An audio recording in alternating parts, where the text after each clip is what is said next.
conversão de ventilador de teto, que era de cordinha, pifou. Os comandos de cordinha não funcionavam mais.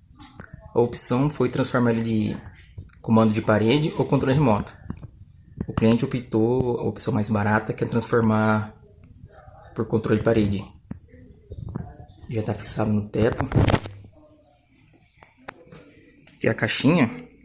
Ele pediu para fazer uma extensão, colocar uma tomada ali embaixo, porque estava sem tomada. Então eu puxei mais esse conduíte aí. Mas a caixinha é essa. Vou ligar o ventilador.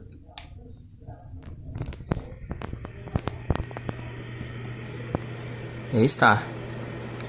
Ventilador de teto de cordinha convertido para comando de parede.